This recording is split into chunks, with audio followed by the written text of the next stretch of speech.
जन्म जयंती है। आज इस विशेष पत्रकार वार्ता में विपक्ष के नेता आदरणीय श्री मल्लिकार्जुन खड़गे साहब, मेरी सहयोगी महिला कांग्रेस की अध्यक्षा सुश्री सुष्मिता देव जी, NSUI के हमारे राष्ट्रीय अध्यक्ष मेरे भाई और साथी कुंदन जी, आप सबका मैं विशेष स्वागत करता हूं।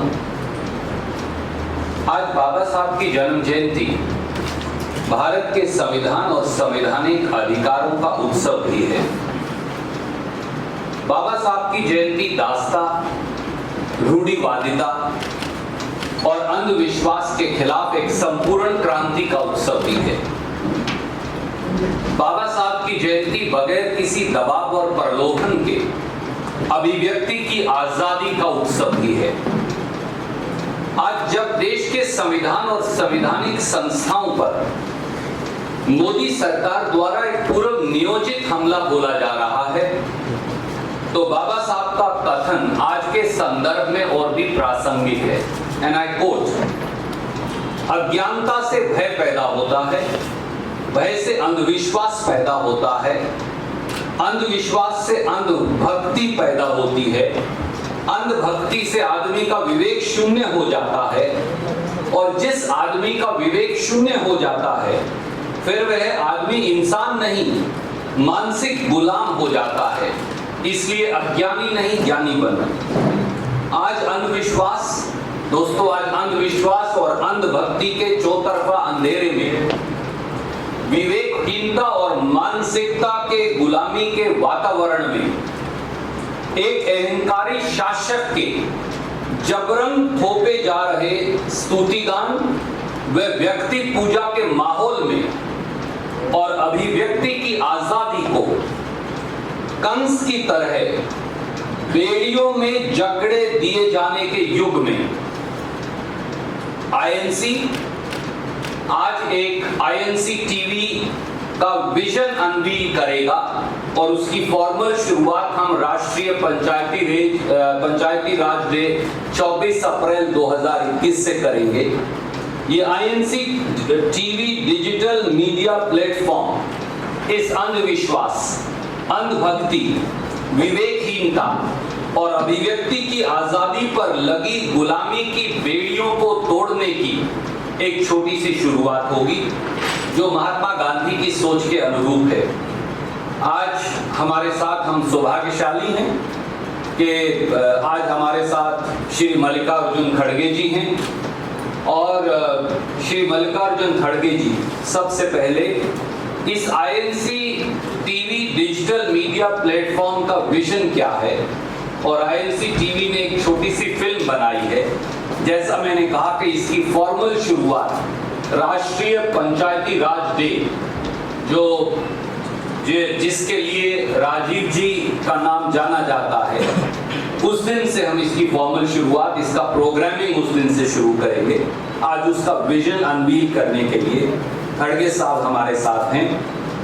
मैं सबसे पहले अनुरोध करूंगा खड़गे साहब से कि वो INC, और हम उधर एक बार जाएंगे, कि वो INC TV digital media platform का एक 1 मिनट 21 सेकंड की विजन स्टेटमेंट, और उसके बाद एक छोटी सी फिल्म बाबा साहब पर, वो दोनों खड़गे साहब अनवील करेंगे। और उसके बाद आज के संदर्भ में और बाबा साहब की जयंती पर खड़गे साहब अपनी बात आपके समक्ष रखेंगे। मैं अनुरोध करूंगा कि खड़गे साहब एक बार उधर आएंगे और इसे अनवील करेंगे।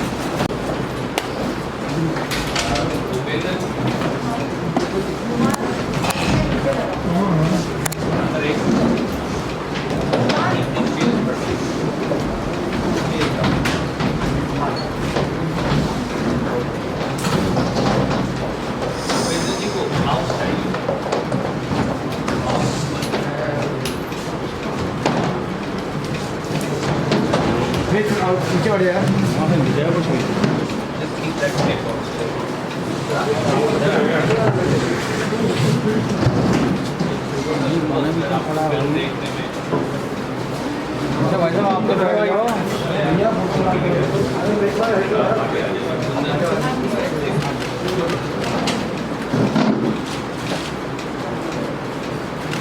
दादा स्टिल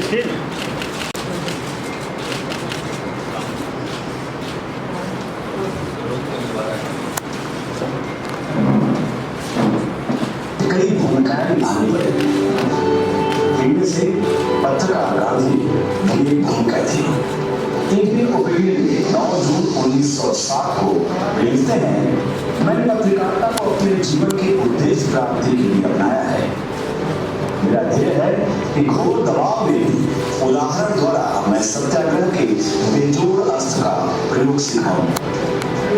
महात्मा गांधी ने कहा था, इंडियन ओबिडियन के प्रथम मास में मैं समझ गया था कि पत्रकारिता का एकमात्र ध्येय सेवा होनी चाहिए।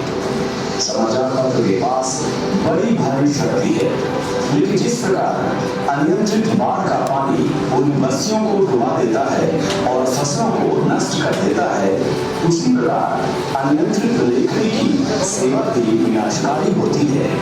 यदि उसका नियंत्रण बाहर से किया जाए तो वह नियंत्रणहीनता से अधिक अनिष्टकर सिद्ध होता है।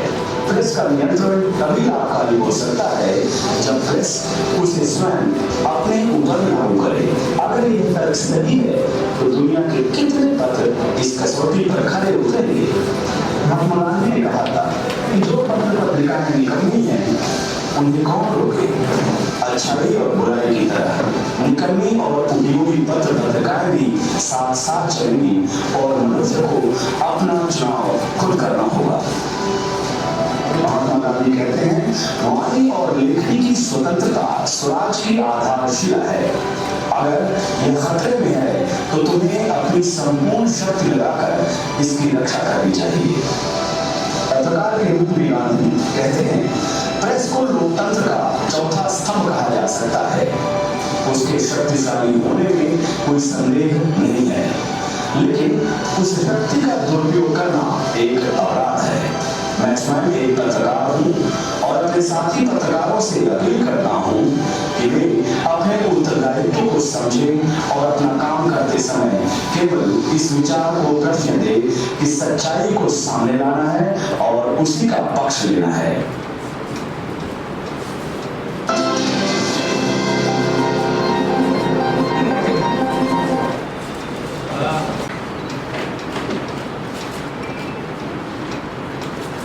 सभी को मेरा नमस्कार।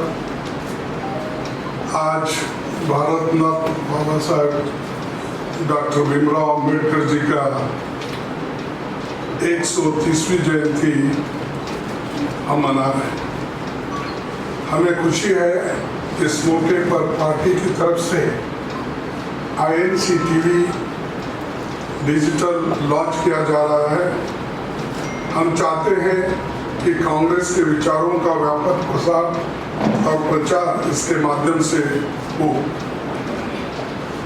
और बाबा साहब अम्बेडकर जी ने जो बातें बहुत पहले कही थी वो आज सच हो रहे हैं। मैं उदाहरण के तौर पर आपको 3 बातें बताऊंगा जो उन्होंने खासकर पत्रिका के बारे में कही थी। और वो हमेशा अपने लोगों से कहते थे, कोई समाज, कोई विचार अगर उसको जीवित रखना है तो 3 चीजों की आवश्यकता होती है। एक विचार यानी आइडियोलॉजी, थिंकिंग। दूसरा आचार यानी अनुष्ठान में लाना। तीसरा प्रचार। आचार, विचार और प्रचार, अगर ये 3 चीज किसी संस्था में, किसी समाज में अगर होते हैं तो वो आइडियोलॉजी बहुत दिन तक चलती है और लोगों को उसका फायदा होता है। लेकिन आज उनके विचारों को खत्म करने के लिए मोदी सरकार हर तरीके की कोशिश कर रही है। संविधान तो अच्छा है, संविधान अगर कितना भी अच्छा हो, अगर संविधान को चलाने वाले लोग अगर अच्छे नहीं तो संविधान बुरा हो सकता है। संविधान में कितने भी कमियां हो, अगर संविधान को चलाने वाले लोग अगर सही हो तो अच्छा हो सकता है। कि बाबा साहब अम्बेडकर ने खुद ये बात कही थी, जिसको श्रीमती सोनिया गांधी जी ने भी अपने भाषण में दोहराया था और यहाँ पर थोड़ा सा उन्होंने कहा। आज मैं और एक आपसे बात रखना चाहता हूँ। 31 जनवरी 1920 में बाबा साहब अम्बेडकर पहला अपना पेपर निकाला, दैट इज फोर्टनाइटली में उसका नाम उन्होंने रखा मूक नायक। यानी जनता मूक है, गरीब है, वंचित है, दलित है, सप्रेस्ड है, तो उनके नायक कौन होंगे? उनके विचारों को लोगों तक कहां तक पहुंचाना चाहिए? तब उन्होंने वो पेपर 1920 में मूक नायक के नाम से निकाला। उसके बाद में उन्होंने ये भी कहा, उस पेपर के मुताबिक आज जितने भी अखबार मौजूद है वे किसी न किसी जाति के हितों की रक्षा में लगे हैं। वे दूसरों के हितों की और देखते तक नहीं। इस कारण हमारा देश विषमताओं का मायका बना हुआ है। सत्ता और ज्ञान के अभाव से साथ गरीबी ने विशाल दलित समाज को गहरे गर्त में डाल रखा है। धर्म को लेकर बाबा साहब अम्बेडकर जी ने कहा था, मैं ऐसे धर्म को मानता हूं जो स्वतंत्रता, समानता और बंधु प्रेम की भाव सिखाता है। फिर उन्होंने इस पेपर बंद होने के बाद और एक पेपर निकाला 1927 में, वो मराठी में बहिष्कृत भारत, यानी जिस समाज को हम बहिष्कृत किए हैं उसको उन्होंने 15 नवंबर 3 अप्रैल 1927 में ये निकाला था। फिर वो भी बंद हुआ। फिर उसके बाद में उन्होंने 15 नवंबर 1929 में एक नया पेपर चलाया जिसका नाम था जनता। वो जनता पेपर कम से कम 26 साल तक चला। फिर उसके बाद जिसमें दलितों की समस्या ली और पुनः पैक्ट को किस ढंग से बाबा साहब अम्बेडकर ने गांधी जी के साथ मिलजुल के रिजर्वेशन के बारे में मनवाया, ये सारी चीजें उसमें आती है। वो एक और अंग है। तो यानी पेपर के बारे में माध्यम के लिए बाबा साहब अम्बेडकर हमेशा वो खुद इंटरेस्ट लेकर समाज के लोगों के जितने भी कमियां हैं वो बताने की कोशिश करते हैं। जब वो जनता पेपर उसको बदल कर जब उन्होंने बौद्ध धर्म का स्वीकार किया, तब उन्होंने उस पेपर का नाम प्रबुद्ध भारत रखा, यानी नया भारत, प्रबुद्ध भारत।